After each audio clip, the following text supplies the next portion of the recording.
Hello friends, TET versus super TET, কার লাভ হব কার লোকসান হব, কি কোনে কোনে সুবিধা পাব বা কি কোনে সুবিধা পাব আলোচনা কৰিম। শেষলৈকে ভিডিঅ' চাব, কনফিউজন ক্লিয়াৰ হৈ যাব।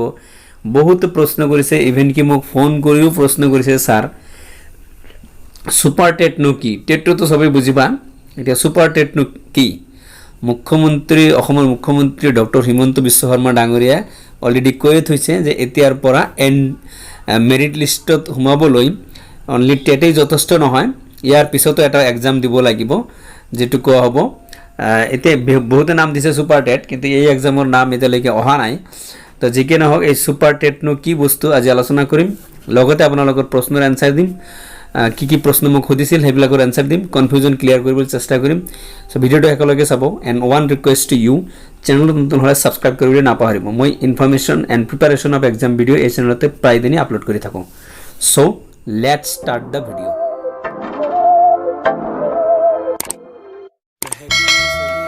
ফ্ৰেণ্ডছ, DEEৰ চাওক, ইমান ফ্ৰাষ্ট্ৰেশ্যন নহ'ব। ইয়াৰ কাৰণেই এই আপোনালোকৰ কাৰণেই এটা নতুন ছিষ্টেম ওলাইছে, যিটো কোৱা হৈছে সুপাৰ টেট।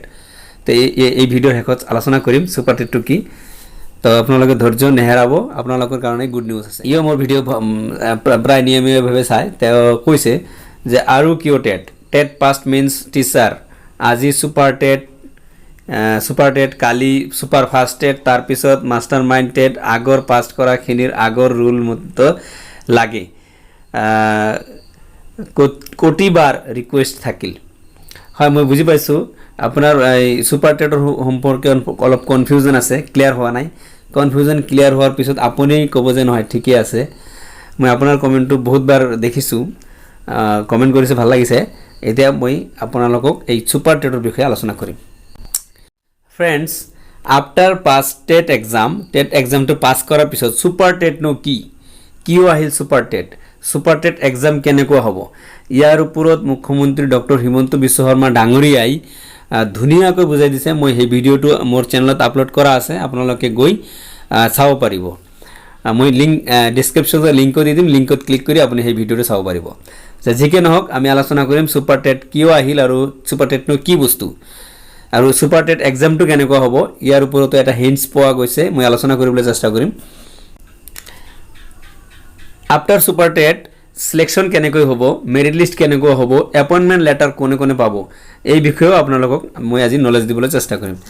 চ' ফ্ৰেণ্ডছ, সুপাৰ টেটটো হৈছে কি, মই যিখিনি মানে বুজিছোঁ বা জানিছোঁ, টেট পাছ কৰিলে আপুনি DLED বা BEd বা যিখিনি ক্ৰাইটেৰিয়া লাগে গোটেইখিনি থকাৰ পিছত আপুনি টেট পাছ কৰিলে। টেট পাছ কৰাৰ পিছত আপুনি যেনেকুৱা ধৰক 5000, মই জাষ্ট কথাৰ কথা ধৰিলোঁ, 5000ৰ কাৰণে এৰাউণ্ড 5000 পোষ্ট ওলাইছে। 5000ৰ কাৰণে গভৰ্ণমেণ্ট এডভাৰ্টাইজমেণ্ট দিব যে যিবিলাকে টেট পাছ কৰিছে, যেনেকৈ এপ্লাই কৰে ঠিক তেনেকৈ এপ্লাই কৰাৰ সুযোগ দিব, যে এণ্ট্ৰেঞ্চ বুলি ক'ব লাগিব বা সুপাৰ টেটত এপ্লাই কৰক। এপ্লাই কৰাৰ পিছত আপোনালোকক ইয়াতে এটা ছাবজেক্টৰ ওপৰত কুৱেশ্যন কৰিব, সেইটো হৈছে কি টিচিং মেথড।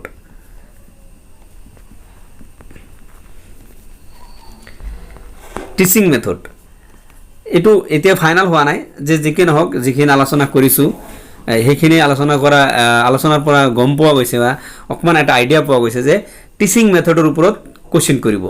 টিচিং মেথডৰ ওপৰত আপোনাক মাল্টিপল চইচ কুৱেশ্যন কৰিব। সেই মাল্টিপল চইচৰ কুৱেশ্যনৰ ওপৰত আপোনালোকে এনচাৰ কৰিব লাগিব। তো এটাই ছাবজেক্ট থাকিব teaching method.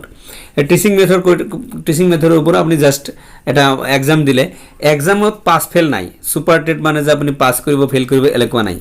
Super TET suppose আপোনালোকে 5000 পোষ্টৰ কাৰণে মই উদাহৰণ দিছোঁ যে 15000 টেট পাছ কেণ্ডিডেটে এপ্লাই কৰিছিল। টেট পাছে থাকিব লাগিব, টেট পাছ নহ'লে ইয়াতে এপ্লাই কৰিবই নোৱাৰিব। তো 15000 কেণ্ডিডেটে এপ্লাই কৰিলে, ইয়াতে কোনো ধৰণৰ পাছ ফেল নাই। বস্তুটো ক্লিয়াৰ কৰি লওক যে সুপাৰ টেটত পাছ ফেল নাই। তো 15000 কেণ্ডিডেটৰ ভিতৰত চবেই কিবা না কিবা এটা মাৰ্ক পাব। ছাপ'জ 100 মাৰ্কছৰ পৰীক্ষা হ'ল, যি হায়েষ্ট পালে তেওঁ পালে 90। তাৰপিছত এনেকৈ কমি আহি 5000জন সোমাব। 5000জন সোমোৱাৰ পিছত ছাপ'জ দেখা গ'ল যে লাষ্ট 5000 যেনেকুৱা লাষ্ট 5000 নাম্বাৰ কেণ্ডিডেটছনে 30 নাম্বাৰ পাইছে, ইও পাছ, 30 নাম্বাৰ পোৱা কেণ্ডিডেটজনো পাছ। এটা 30 নাম্বাৰ পোৱা যায় ক্যান্ডিডেটজনে পাস এই সুপাৰ টেটৰ মজাটো এইটোই যে যিখিনি ক্যান্ডিডেটস পাস কৰিলে এটলিস্ট 5000 ক্যান্ডিডেট পাস কৰিব এই 5000 ক্যান্ডিডেটস গোটেই কেইটাই চাকৰি পাব আৰ যিখিনি ক্যান্ডিডেটস 30 পোৱা নাই মানে বিলো 30 পাইছে 10000 ক্যান্ডিডেটস এই ক্যান্ডিডেটস কিন্তু টেট কিন্তু থাকি যাব তেওঁলোকে এই প্ৰভিজনাল এইটো এডভাৰটাইজমেন্টৰ এই ৰিক্ৰুটমেন্ট প্ৰসেছত তেওঁলোকে ভাগ ল'ব নোৱাৰিব তো এইটো আছিল সুপাৰ টেটৰ এটা মডেল এতিয়া চাওক ইয়াতে মজাৰ ব্যাপাৰটো কি হৈছে যে এই যে 5000 ক্যান্ডিডেট সুপাৰ টেট কোৱালিফাইড কৰিলে ইয়াতে সাপোজ কোনোবা হায়াৰ সেকেন্ডাৰীত 50% পাইছিল ডিগ্ৰী তো 50% পাইছিল টেটত 60% পাইছিল মানে তাৰ কাট অফ 180 প্লাস হে আনৰিজাৰ্ভ ক্যাটাগৰি হ'ব পাৰে 180 প্লাস কিন্তু সুপাৰ টেটত কোৱালিফাইড কৰিছে তেতিয়াহ'লে তাৰ চাকৰিটো 100% হৈ যাব এতিয়া আপোনালোকে চিন্তা কৰক 185 প্লাস ক্যান্ডিডেটস 185 ইউআৰ ক্যান্ডিডেট কোনোদিন এই যে যেটো নিয়ম আছে এই নিয়মত চাকৰি পালে হয় নেকি ডেফিনেটলি নাপালে হয় কাৰণ 210 207 তলত ইউআৰৰ কাট অফ নাহেই আজি 5 বছৰ ধৰি যেটো ৰিক্ৰুটমেন্ট হৈ আছে 205 তলত মোৰ জানা কিমতে 205 তলত ইউআৰ ক্যান্ডিডেটৰ কাট অফ আহাই নাই হেই বিলিও আকৌ মানে এটা দুটা ডিস্ট্ৰিক্টত আহিছে এতিয়া সিলেকশন প্ৰসেসটো কেনেকৈ হ'ব যেনেকৈ 5000 ক্যান্ডিডেট পাস কৰিলে 5000 সুপাৰ টেট কোৱালিফাইড কৰাৰ লগে লগে 5000 এই চাকৰি পাব এতিয়া চাকৰি পাব কেনেকৈ 5000 এটা মেৰিট লিস্ট হ'ব গোটেই অল আসামত এটাই মেৰিট লিস্ট হ'ব হেইটো হৈছে 5000 এটা মেৰিট লিস্ট হল এটা মেৰিট লিস্ট হোৱাৰ পিছত কি কৰিব গভৰ্নমেন্টে অলৰেডি কৈ থৈছে ডক্টৰ হিমন্ত বিশ্ব শৰ্মা মুখ্যমন্ত্ৰী ডক্টৰ হিমন্ত বিশ্ব শৰ্মা ডাঙৰীয়া যে এটাই মেৰিট লিস্ট হ'ব এই মেৰিট লিস্টটো হ'ব এই মেৰিট লিস্ট হোৱাৰ পিছত পোস্টিংটো যদি দিব একদম মানে চিৰস্থায়ী পোস্টিং দিয়াৰ ব্যৱস্থা কৰিব হোম ডিস্ট্ৰিক্টত পোস্টিং দিয়াৰ ব্যৱস্থা কৰিব প্ৰথমে কি দিব প্ৰথমে লেডিজ খিনিক হোম ডিস্ট্ৰিক্টত দিব তাৰ পিছত পিডব্লিউডি ক্যান্ডিডেটস খিনি হোম ডিস্ট্ৰিক্ট দিব তাৰ পিছত যেটো মেল ক্যান্ডিডেট আছে বা জেনাৰেল ক্যান্ডিডেট আছে সেইখিনিক হোম ডিস্ট্ৰিক্ট দিয়াৰ মানে হোম ডিস্ট্ৰিক্ট থাকিলে দিয়াৰ চেষ্টা কৰিব যদিও বা হোম ডিস্ট্ৰিক্ট না থাকে নিয়াৰ বাই ডিস্ট্ৰিক্টত দিয়াৰ চেষ্টা কৰিব নিয়াৰেবল ডিস্ট্ৰিক্টত দিয়াৰ চেষ্টা কৰিব এতিয়া সব পোস্টিংৰ ক্ষেত্ৰতে আপুনি ধুনিয়া পোস্টিং পালে এতিয়া ডিস্ট্ৰিক্ট বেসিস যেতিয়া আছিল পুৰণি নিয়মটো হেটো আছিল কি ধুবৰীৰ ক্যান্ডিডেট